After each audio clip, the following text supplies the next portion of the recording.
Hi, it's Robert with TLC again. Now I'm going to show you how to clean your brine tank. Now the first step you want to go through is you want to pull the lid off.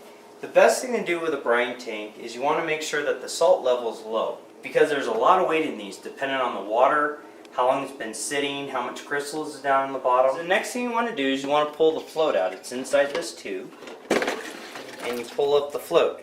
Now typically with potassium, see how it's starting to crystallize? With a float, that's the most important thing you want to make sure stays clean. If this gets plugged here, it won't suck in the brine. If this gets plugged here, it won't put any water. So you want to check this about once a month or every 3 weeks. Pull the float out and you want to soak it in hot water.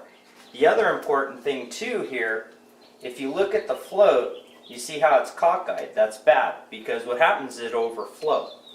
See how this V in the stem's kind of at an angle? That's bad. Typically you want to make sure it's nice and straight.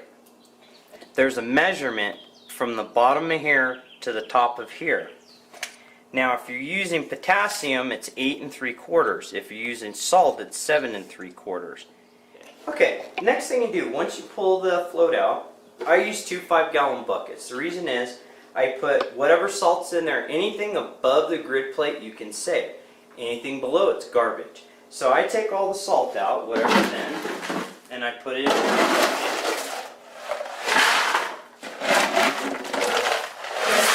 Just scoop out as much as you can. Make sure to be careful when you're picking it up. Now I set it on the bucket just to help with the weight, and I pour the water in the other bucket. And then dump out the rest of the potassium. So now I made it a lot lighter and it's easier for me to clean. Inside the tube is a nut. This is actually what holds it together. This little thing right here is the overflow. And then just take it off with your bare hand. Now you want to make sure you put it together and stick it in your pocket or you'll lose it. Next, you just pull out the tube. The whole thing just pulls apart. Now this is the grid plate in the tube. And the stuff that's left over in the remnants is down in the bottom inside, and this is what you're going to throw away or clean out.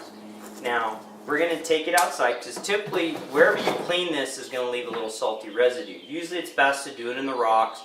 Typically I use a big trash bag and I cover the tank, flip it upside down, dump out any waste. Now you want to use a rubber mallet sometimes if it sticks real bad. Don't use a real hammer because it is plastic. You'll put a hole in it. Now you'll notice there'll be a dirt ring.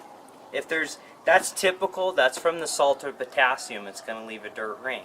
So if it's not going to hurt anything. If it really bothers you, you can take an SOS kind of green pad and wipe it out. Don't use any harsh chemicals. If you use anything, use dish soap to wash it out. Now typically with your grid plate, you want to make sure this is cleaned out and all the holes so you can see through them, because you want the water to get through to dissolve it. Clean off your tube. You want to try to clean out all the crystals. So now we're going to put everything back in. Now this is your bottom plate. You want to put this in the bottom. You always want to make sure this fin is away from this small hole, just like this. Next, you want to take your grid plate, big hole to the small hole. Same thing with the tube. You want to go the small hole to the small hole. We want to put our overflow with our nut that's going to hold it together. Line it up, take your tube, and just hand tight.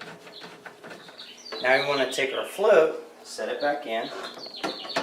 First thing you want to do before you turn your float on is you want to dump your salt back in. Now my brine water, or you can take some hot water. The reason I do this too is to fill it up faster, and I can make sure that my float shuts off. If you ever want to turn this on, you squeeze it, makes it run. If you want to turn it off, you just lift it up. Now I turn it on. Slide it back in nice and slow. If you bump it, it turns it off.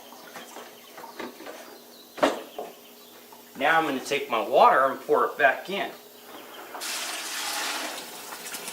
And I'll keep filling it up until I shut it off. The white cup in there will actually jump. It'll shut itself off. There. And if you have a little bit, it's okay to pour it in, because the unit will fix itself. It'll adjust its own water level. And then once you're done, just seal it back up and cover it back up. If the unit's been working, you don't need to do anything, just clean it. Now if the unit's in service, let it finish before you clean it. Other than that, that's how you clean a brine tank. If you have any problems, TLC is a phone call away. See you next time.